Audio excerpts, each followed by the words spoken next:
Hello guys, this is my first video on showing the tutorial of ukulele. The song we are going to tackle is Magazine by Eraserheads. This is one of my favorite songs, and let's start. The chords to be used in this song are easy, and those chords are C, which looks like this and sounds like this.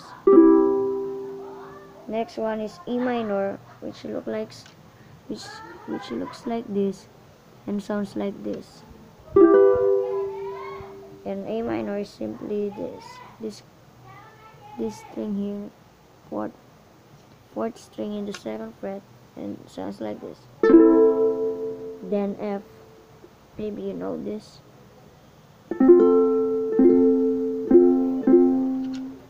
The strumming pattern for the intro is fast down, up, down, up, down, up, down.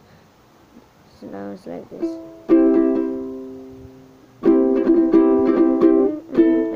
No, wrong.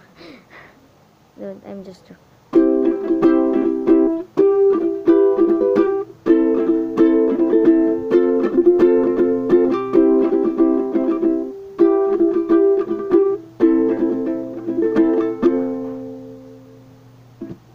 Then for the verse, it's only down, up, down, up, down, up, but faster.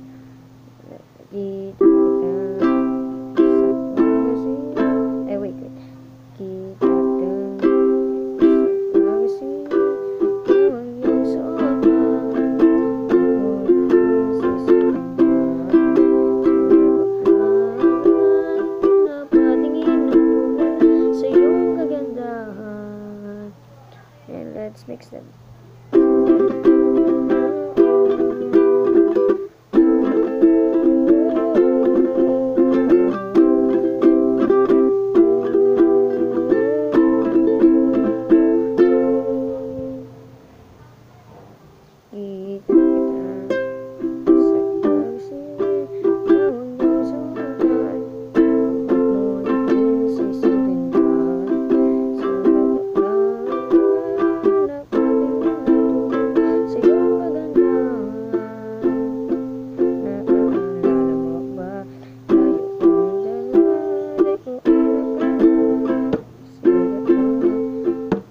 The strumming for the alala mo pa ba? And then before the pre-chorus, and it is called the pre-chorus. So then down, up, this down, up, down, up, chop, down, up, chop. Sounds like this.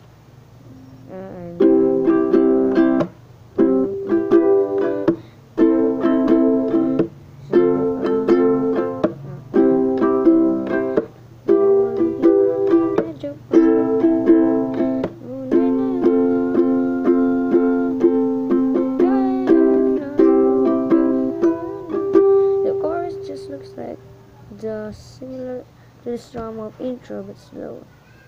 So that's for it. Maybe let's try it now.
that's it. So good luck for your music and enjoy. Good luck. Bye.